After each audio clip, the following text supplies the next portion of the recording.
setelah kita membahas industri perbankan, kami akan membahas tentang IKNB atau Industri Keuangan Non-Bank yang terdapat di Indonesia. Sesuai dengan lembaga pembiayaan perbankan, IKNB memiliki jenis dan fungsi yang berbeda.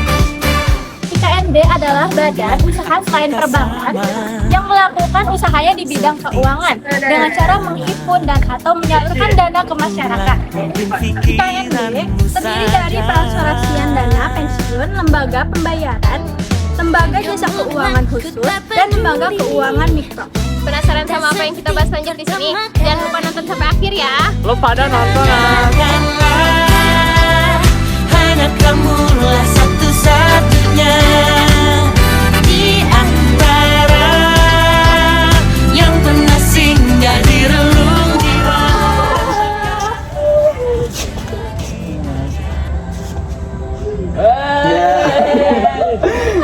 Habis sekolah ya?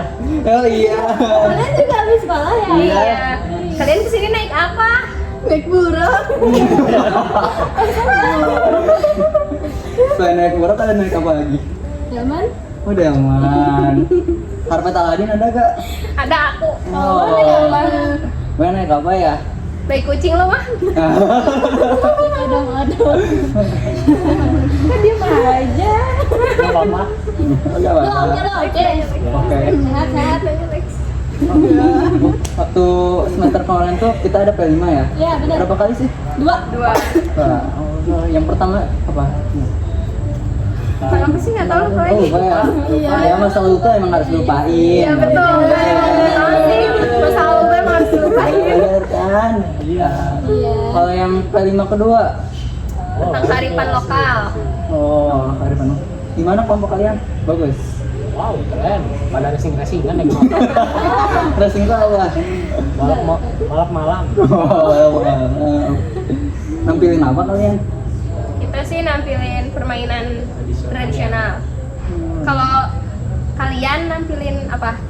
Tari piring sih kalau kelompok aku. Kalau aku nyanyiin lagu sih. Kita idol soalnya. Oh, iya. Keren banget. Kalau nggak salah, Enggak dong. kalau nggak salah ya ada tuh teman saya lagi nari, tapi itu ada yang merosot gitu. Iya, benar.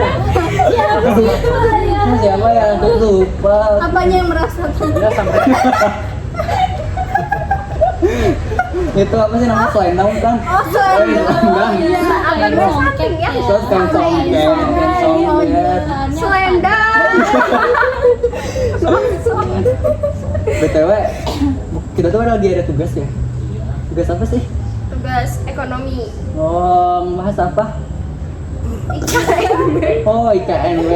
Iya, IKNB. Industri Keuangan Non-Bank. tapi kalian suka penasaran nggak sih sama sejarahnya? Oh iya, kebetulan gue sempat baca kalau si IKNB ini dapat ditemuin gitu pas era pasca krisis ekonomi waktu tahun 1997 sampai 1998 di Indo. Lo tau kan? Iya bener, jadi waktu itu kan latar belakangnya yang krisis yang menyebabkan ternyata terlibat dalam pembiayaan di dalam keuangan. Lembaga pembiayaan tuh badan usaha yang melakukan kegiatan pembiayaan dalam bentuk penyediaan atau barang modal. Lembaga pembiayaan didirikan untuk apa? Ya, jadi waktu itu lembaga pembiayaan itu didirikan untuk melakukan kegiatan usaha secara guna usaha ujak piutang, pembiayaan konsumen atau usaha kartu kredit. Nah, lembaga ini juga biasanya beroperasi di luar sektor perbankan dan dapat berupa perusahaan pembiayaan yang terlebih yang terdaftar maksudnya dan diatur oleh otoritas keuangan setempat. Emang fungsi lembaga pembiayaan apa dah? Ya fungsinya buat ngebiayain aktivitas gitu kayak produksi atau konsumen gitu deh. Terus perannya apa dong? Gue tahu nih. Nungguin ya. Emang apa? Ya buat ngegerakin perekonomian lah. Gimana sih? Saya itu juga membantu masyarakat dalam aktivitas produksi dan bisnis. Bisa emang bisa dimakan? Bukan gitu, Atong. Ya elah. Maksudnya tuh gini, konsumsi di sini maksudnya produk dari lembaganya bisa digunain buat masyarakat.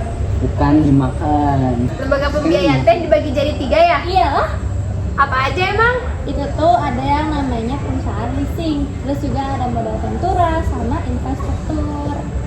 Oh gitu ya. Apa sih eta licing-licing? Leasing, jadi lembaga leasing itu kegiatannya pembiayaan berupa barang modal maupun aset bagi perusahaan ataupun perorangan dalam menjalankan aktivitas usaha. Maksudnya apa enggak itu licin? Leasing Alexa, jadi leasing itu perusahaan yang menyediakan produknya buat masyarakat. Artinya dong biar paham. Jadi gini Lex, misalnya lo itu mau beli mobil, tapi duit lo tuh pas-pasan. Nah, lo bisa beli mobil tapi pakai kredit. Nah, caranya tuh gimana? Lo datang ke lembaga pembiayaan bebas dah mana aja.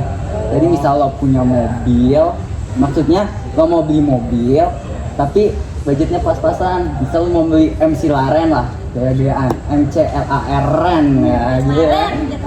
Tapi pas-pasan, nah bisa tuh pakai kredit. Ntar ada ketentuannya harus bayar berapa, terus nyicilnya berapa itu contohnya Lex. Oh, terus kalau yang modal ventura sama infrastruktur apa ya? Oke, jadi modal ventura itu ya, adalah bentuk pendanaan yang melibatkan investor eksternal, berarti itu dari luar kan, yang melibatkan investor eksternal yang menyediakan dana kepada perusahaan yang membutuhkan modal untuk berkembang. Hal itu mengacu pada fasilitas fisik dan sistem yang mendukung operasi satu organisasi atau masyarakat. Paham nggak lo? Ya elah gitu dong, paham, gadget bos. Yes. Enggak. Lembaga-lembaga itu kan pasti banyak di mana-mana. Tapi kalau di Indonesia juga ada nggak sih guys? Tapi gue pengen taunya yang leasing. Pasti ada dong, kasih tahu guys. Apa tuh? Tahu gue ya, ada Mandiri Finance sama BRI Finance. Hah, apa? Nggak kedengeran? Mandiri Finance sama BRI Finance, Alex. Oh iya. Lo tau Lex? Nggak. Nah, Ya gimana sih lo? Apa sih itu? Kenalin dong sama mereka. Kok mereka mau nyiptain leasing ya? Lembaga leasing ya? pada tanggal 6 Februari 2009, PT Bank Mandiri Persero Tbk resmi mengususkan 51% saham PT Tunas Financindo Sarana. Saham yang didiskusi oleh PT Bank Mandiri Tbk adalah milik PT Tunas Radian Tbk 26% dan milik PT Tunas Molibindo Parama 25%. PT Tunas Financindo Sarana pada awalnya didirikan pada tahun 1989 dengan PT Tunas Financindo Serveration yang kemudian pada tahun 2000 berubah namanya menjadi PT Tunas Financindo Sarana dengan brand Tunas Finance. Setelah akuisisi saham oleh PT Bank Mandiri Tbk, nama PT Tunas Financindo Sarana berubah menjadi PT Mandiri Tunas Finance dengan brand baru Mandiri Tunas Finance. Panjang juga ya kalau bahas sejarah, sama kayak masa lalu gue sama dia aja. Ya.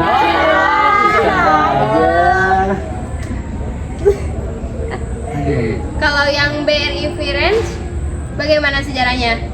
Nah, BRI Finance itu berdiri pada tahun 1983 sebagai perusahaan patungan antara Desamwa Bank Limited, Jepang dan PT Bank Rakyat Indonesia atau yang bisa disebut Persero dengan nama PT Sari Usaha Leasing. Sama kayak gue sama dia aja gitu. Kenapa emangnya? Pendek ceritanya. Lanjut, ulah kalau gitu wae ah. Iya kan katanya tadi lembaga pembiayaan itu ngasihin barang kan? Barang Doraemon dari Mandiri sama BRI dong. Ya gitulah Alexa. Nih jadi kan ada produk dari Mandiri, yaitu ada KPR sama KUR. Kalau KPR itu Mandiri yang nawarin jenis KPR dengan berbagai fasilitas dan tenor. Kalau KUR itu ya buat ngedukung pengembangan usaha mikro kecil. Bank Mandiri itu punya produk KUR dengan bunga yang ringan. Wah, gitu ya. Kalau yang BRI, Nah, kalau yang ada di BRI itu ada multimedia BRI Finance sama kredit mobil dan motor. berarti gue bisa via beli McLaren dong. McLaren warna apa bos? Warna oranye, Lando Norris gue first win. Udah, kalau multiguna BRI Finance produk ini memberikan pembiayaan tanpa anggunan untuk berbagai keperluan. Kalau yang kredit itu menyediakan pembiayaan untuk pembelian kendaraan. Nah, udah jelasin. Cuman materinya tuh ada di sini. Ayo buka dulu. Oke, udah ada nih ya. Ya. Gimana tuh? Pertama, gue bahas dulu yang Mandiri Finance. Yang pertama tadi kan udah dibilang tadi ada KPR sama KUR. Nah, KPR itu kredit pemilikan rumah. Mandiri menawarkan jenis KPR dengan beragam fasilitas dan tenor. Nah, beragam fasilitas dan tenor itu ketika kita mau membeli rumah, maka DP-nya itu beragam-ragam. Ada yang 0%, 15% dan lain sebagainya. Bahkan sampai cicilannya pun berbeda-beda. Lalu ada KUR, ada kredit usaha rakyat. Nah, untuk mendukung pengembangan usaha mikro dan kecil, Bank Mandiri memiliki produk KUR dengan bunga ringan. Jadi misal lu, Alex, atau kalian mau bikin usaha, tapi modalnya pas-pasan. Nah, ini bunganya ringan kalau kalian mau pinjam ke Mandiri Finance. Nah, lanjut ke BRI Finance. Di BRI Finance itu ada multiguna BRI Finance. Produk ini memberikan pembiayaan tanpa agunan untuk berbagai keperluan seperti kesehatan, pendidikan, dan lain sebagainya. Lalu ada kredit mobil dan motor. Misalnya nih Alex mau beli mobil atau motor, nah itu bisa aja kredit kalau uang lo emang pas-pasan. Mau jadi beli MC larang nggak? Wah.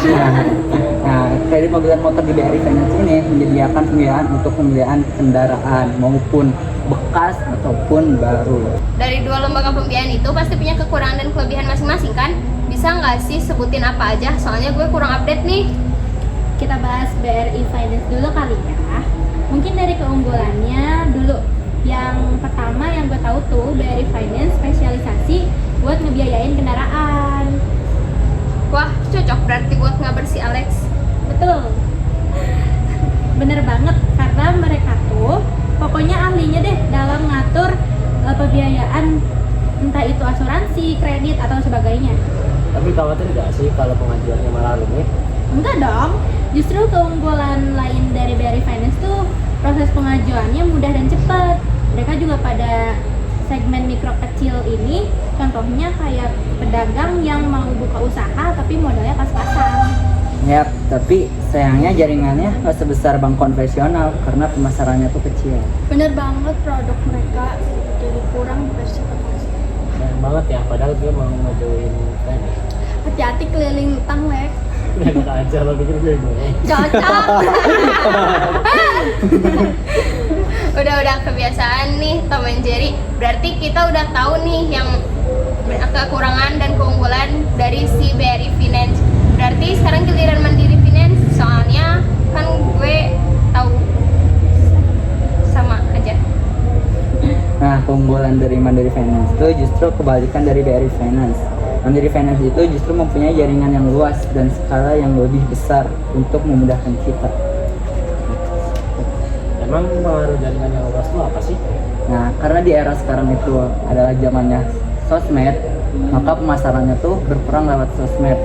Jadi kalau kita kalah di bidang sosmed, lembaga pembiayaannya tuh maksudnya kalah di bidang sosmed, nah itu bakal mengurangi konsumen yang datang. Seperti itu ya. Kalau dari segi verifikasi sama aja nggak? Nggak dong, Bank Mandiri itu udah diverifikasi dan inovatif, jadi mengurangi hal-hal yang tidak diinginkan. Layanan perbankan juga cukup baik untuk menghadapi era digital seperti sekarang. Tapi minusnya kalau nggak salah proses pengajuan lebih rumit dari BRI Finance ya. Bener, bunga dan biaya administrasinya juga biasanya lebih tinggi. Mungkin dilihat dari kekurangan dan kelebihannya, kita udah bisa menilai mana yang lebih menjadi di masa depan ya. Tapi gue masih penasaran strategi mereka buat ngadepin daya saing di masa sekarang tuh kayak gimana. Bener banget, apalagi ekonomi kan terus berkembang di setiap masanya. Gak mungkin dong mereka gak naikin strategi di zaman digitalisme kayak gini. setahu gue ya, Mandiri itu nggak punya inovasi digital. Jadi kayak mereka tuh gunain penggunaan teknologi digital sama proses inovasinya. Kalau strategi BRI Finance buat mempercepat daya saingnya mereka ngapain?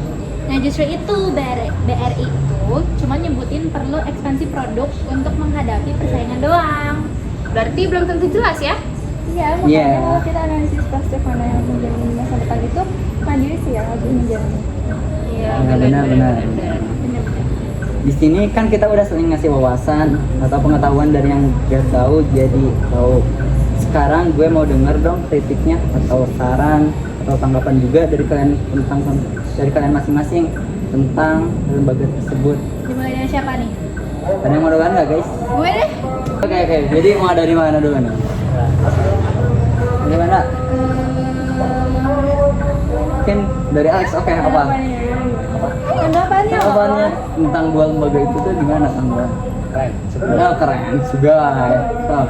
Bagus sih, tapi nggak terlalu jelas ya buat apa sih strategi untuk sekarang gitu.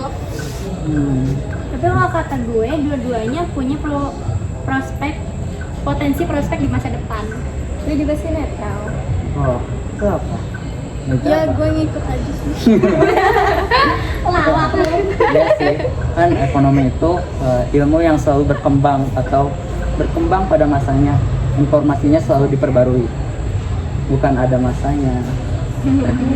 Setiap orang ada masanya ya. Iya. Tapi ke setiap masa ada orangnya. Tapi ekonomi informasinya tuh selalu berkembang pada masanya. Jadi misal tadi kan yang dibilang Fani kalau Mandiri itu lebih menjamin, tapi kan itu informasi dulu. Beda dengan sekarang, BRI udah punya aplikasi Brimo yang lebih inovatif dan desainnya lebih keren. Bahkan gen milenial pun pada paham yang itu. Maka lembaga pembiayaan kalau di era sekarang bisa dibilang lebih unggul BRI Finance ya. Tuh. BTW lu jadi gak beli MC Larang? Jadi dong. Gue jadi London Aris. One nothing. Ya, udah.